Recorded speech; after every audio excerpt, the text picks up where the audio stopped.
大家好，歡迎返到嚟肥宅嘅頻道。今集會講一下底灰嘅一啲基本功能同埋顏色嘅功用，咁亦都會喺呢條片入邊公布抽獎嘅方法嘅。如果你係第一次瀏覽我嘅頻道，我嘅頻道就係主要介紹一啲做基本模型處理嘅手法，同埋一啲我自己做改裝模型片段嘅分享。同時我亦都有做模型代工嘅，有興趣歡迎 PM。對呢類影片有興趣嘅朋友就記得訂閱啦。今次呢條片因為講解嘅關係呢，就冇咁多示範嘅過程噶啦，我就準備咗罐裝嘅底灰同埋俾噴筆用嘅底灰，佢就唔可以直接放落去噴筆，要首先稀釋咗先可以用。你可以當佢係正常嘅油性漆咁樣，用開油水去稀釋嘅。我自己噴底灰就偏向細力，但係近噴，所以我開嘅比例呢，就大概係1:1.5到1:2之間。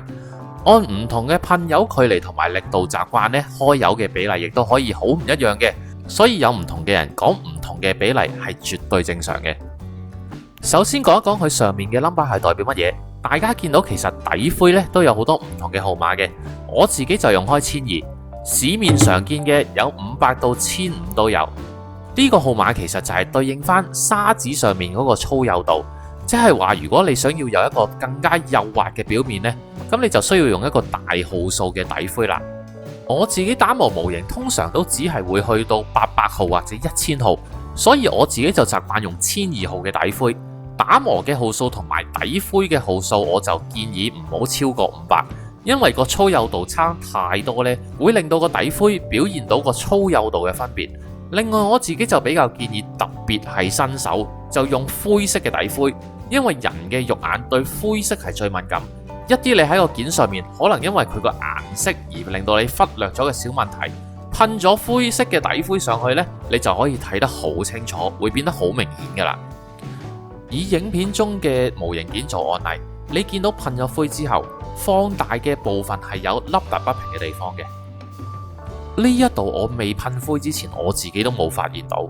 其實對會做模型上色嘅朋友都幾重要，因為如果你噴咗色先發現過咁樣嘅問題呢，你要由頭做個件都好痛苦嘅。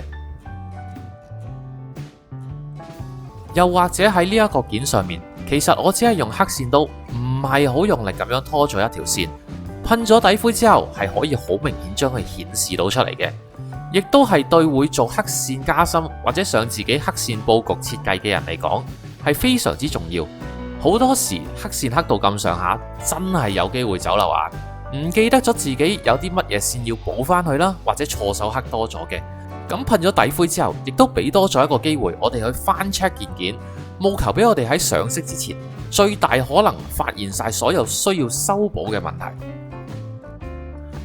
呢一個件我係用咗200號嘅砂紙去打磨完之後，直接噴1200號嘅底灰。咁我諗呢一個樣板就勝過我千言萬語咁樣去講解啦。大家都可以見到底灰會將模型件表面上嘅刮痕更加明顯咁樣展現咗出嚟嘅。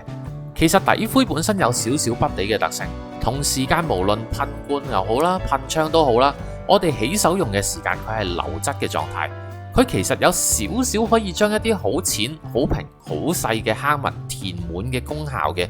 但係如果我哋個坑紋係過大過明顯，則係好似而家咁樣啦，超出咗佢個流質筆地可以修補嘅範圍或者極限，佢就會將個表面嘅狀況用一個最顯眼嘅方式呈現喺你面前。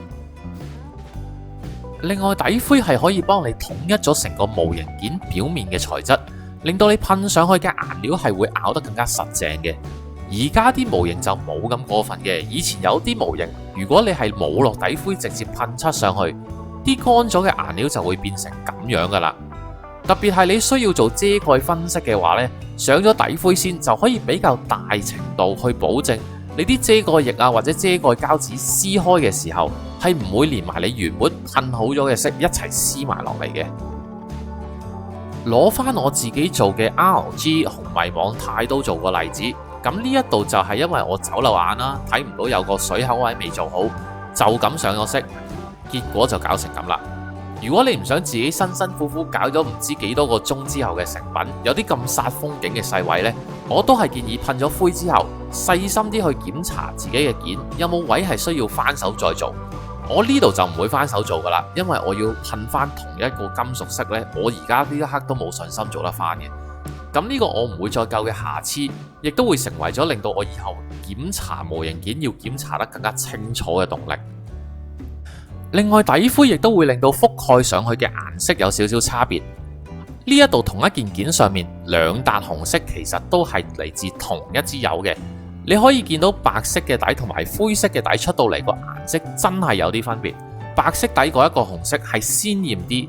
而喺灰色底上面嗰個紅色係會暗啞少少，有啲似淤血咁樣嘅顏色。其實呢度首先我想講，噴上模型件嘅顏色亦都會有少少俾個底色影響到嘅。如果你統一地噴咗同一隻底灰色上去呢，就可以完全避免因為底色而出嚟唔同嘅色差啦。當你成隻嘢都係灰色嘅時候，只要你係用同一個顏色去噴，無論噴乜嘢位置，佢都只係會顯現到同一種顏色出嚟嘅啫。特別係如果你想幫模型改色嘅時候，呢一點都幾緊要嘅。咁你就會問啦，而家出邊買得到嘅底灰其實都有好多種顏色噶喎，除咗灰色，仲有白色同埋黑色。咁呢度就係我第二樣嘢想講噶啦，一啲比較鮮豔嘅暖色系顏色，比如係紅色啊、黃色呢啲，噴喺灰色嘅底灰上面，會令到個色出嚟係暗啞咗少少嘅。但係你好似我件示範咁樣，噴喺白色嘅底灰上面，咁相信睇緊影片嘅你哋都清楚見到個分別喺邊度啦。咁解釋咗白色底灰嘅用法之後，就講埋黑色啦。我知道有人用黑色底灰打完底就直接噴金屬色上去，呢一 part 咧就好過人嘅，我自己就唔會咁做，因為我比較中意用亮黑色先打底，再噴金屬色上去，個金屬色發出嚟咧就會實在啲嘅。但係底灰本身咧就唔係亮面，佢反而有少少好似燒咗光咁樣嘅感覺，出到嚟個感覺我自己就冇咁中意嘅，所以我自己就唔會咁樣用。呢一隻係我做俾 RG 紅米嘅大劍，全隻除咗左右翼之外，成隻都係做金屬色噶啦，包括個劍嘴呢一個銀色就係佳亞嘅121星光銀，劍邊緣嘅金色就係用咗佳亞122嘅星光金。劍身嘅金屬紅呢，係先用咗星光金打咗底，再噴佳亞041嘅透明紅上去，同埋劍柄就用咗佳亞125嘅星光鐵，成隻劍身全部都係用咗亮黑色打咗底先嘅。咁個金屬嘅感覺喺個底嗰度出嚟呢，就會實在好多啦。至於亮黑嘅油，雖然話佳亞而家斷咗貨啫，咁但係之後會有得翻噶嘛。咁我就用過呢一隻 EX02，係覺得真係幾靚仔嘅。同埋講多句啦，如果大家有興趣玩下變色龍呢一個色嘅話呢，都一樣係要用亮黑去打咗底，先至可以噴上去，俾到嗰個變色嘅效果出嚟。分享翻一啲肥宅自己用底灰嘅習慣啦。咁我就淨係用死灰色一隻底灰嘅啫。你可以話我懶，但係如果噴紅色啊、黃色呢啲顏色，噴多2-3層上去，其實個色都好鮮豔噶啦。咁我就聞說有啲人想慳功夫，就用底灰就咁當面色去用。我個人就強烈唔建議嘅，始終底灰個質感比起柔性漆就真係爭好遠。如果你真係要將個底灰當面色用，我建議至少都一定要噴翻一層燒光或者光油先。咁但係噴咗光油或者燒光之後呢，就唔可以再噴其他顏色上去噶啦，就算係做遮蓋都唔得噶啦。另外用幾多號嘅底灰就真係睇下你想要做啲乜嘢效果啦。如果你想做燒光啊、啞身嘅，其實1000、1200已經夠噶啦。如果你係想上光油，咁我就建議用1500或者甚至多啲2000都可以嘅，因為你個表面夠平滑，出嚟個光油效果呢，真係唔同睇。上條片我就話過會公布抽獎嘅方式嘅，方法就係喺呢一條影片下邊留言抽獎2個字，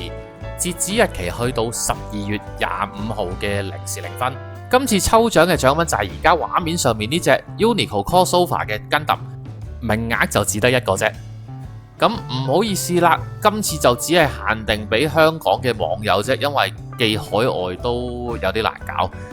大家只要喺呢一條片入邊留言，咁我就會喺下一條片嗰度公布翻抽獎嘅結果。希望大家踴躍支持啦，亦都祝大家好運，聖誕節快樂！如果中意呢條片嘅，記得 like、subscribe、share， 訂閱咗之後仲要記得撳埋個鐘仔，咁下次有新片嘅時候，你哋就會收到通知噶啦。我哋下條片再見，拜拜。